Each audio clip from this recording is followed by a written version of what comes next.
Muito bem, eu desci aqui no nosso salão e decidi fazer aqui procurando algumas ferramentas, e eu chamei até o irmão Jô, que para fazer companhia, e eu encontrei aqui esse feixe de trigo, que estava ali no canto, então eu decidi apanhar minha máquina para fazer essa filmagem. Você sabia que existe grandes diferenças entre o trigo e o joio? Mas aparentemente não existe tanta diferença assim. Se porventura você olhar o joio e olhar o trigo, eles têm assim aparência. Mas existe grande diferença entre o trigo e o joio.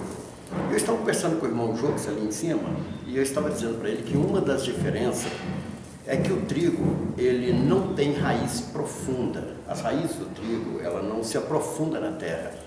Enquanto a raiz do joio, ela tem assim grande profundidade. Isto aí nos leva a entender porque que quando você arranca o trigo, o joio, melhor dizendo, você arranca o trigo junto, porque a raiz do joio ultrapassa a raiz do trigo. E nós entendemos também porque que a raiz do joio, falando daquele joio que se diz servo de Deus, joio que se diz servir a Deus, ele tem raízes profundas. Mas raiz profunda no terreno material, na terra.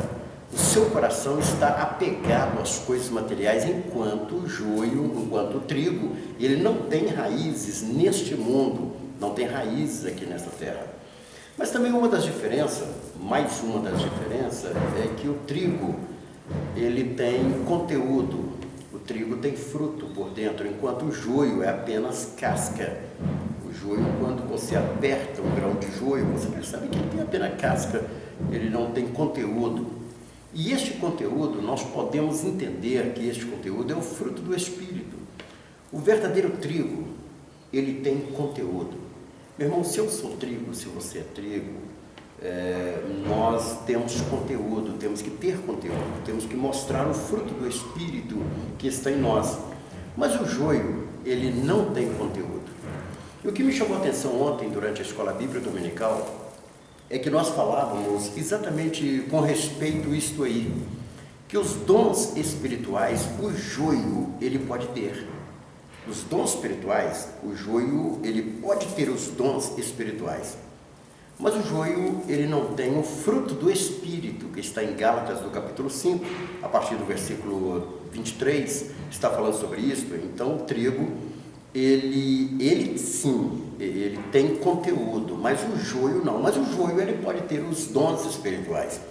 Portanto, nós encontramos a palavra quando o Senhor, ele diz que muitos naquele dia vão dizer: Senhor, em teu nome eu curei, em teu nome eu expulsei os demônios, em teu nome eu operei, eu realizei maravilhas, porque ele tem os dons espirituais, mas ele não tem o fruto do Espírito. O fruto do Espírito somente o trigo pode ter.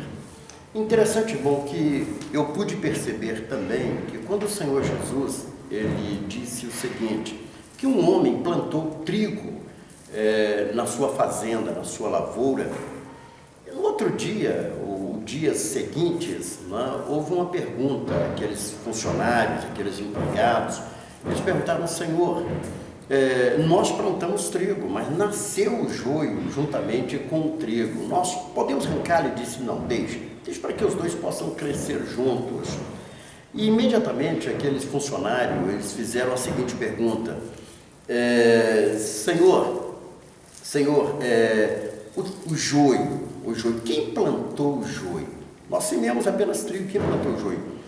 E aquele Senhor disse: olha, enquanto dono, o Senhor Jesus dizendo, enquanto dono, enquanto proprietário, fazendeiro, dono daquela terra, ele dormia, veio o inimigo e plantou o joio. O que eu quero dizer? Dormir é uma fraqueza humana. Muitas vezes, enquanto nós, pastores, nós dormimos, e esse dormir pode ser um cansaço, esse dormir pode ser a necessidade de alguém tocando a guitarra, tocando o violão, a necessidade nos faz receber o joio sem prestar atenção que ele é joio. E muitas vezes esse joio ele é instalado pelo inimigo, até mesmo pelos demônios, dentro da casa do Senhor. Esse joio ele passa a liderar um grupo, esse joio ele passa a dar aula na escola bíblica dominical, esse joio começa a tocar instrumento, esse joio fala línguas estranhas, ele profetiza. E quando o dono da lavoura, ou quando o pastor, vamos colocar assim, ele abre os olhos, ele passa a perceber que tem um joio plantado, é difícil arrancar esse joio, é muito difícil arrancar esse joio. E quando ele é arrancado, ele leva consigo alguns trigos que encontram dentro da obra, no meio do rebanho. Este é o perigo. Portanto, fica registrado aqui. Uma das diferenças que existe entre o joio e o trigo é que o joio ele tem raízes profundas. O joio ele está enraizado aqui nessa terra. O olhar do joio é somente para o dinheiro, o olhar do joio é somente para os bens materiais, enquanto o trigo ele não está enraizado aqui nessa terra. É muito fácil o dono da lavoura arrancar o trigo, e nós sabemos que com o trigo nós seremos arrancados desta terra pelo Senhor Jesus e levado aos ares. Que o Senhor abençoe. Fica aqui essa ilustração sobre o joio que nós encontramos. Esse feixe de trigo pertence ao grupo semear. Que Deus em Cristo te abençoe. Deus em Cristo te abençoe.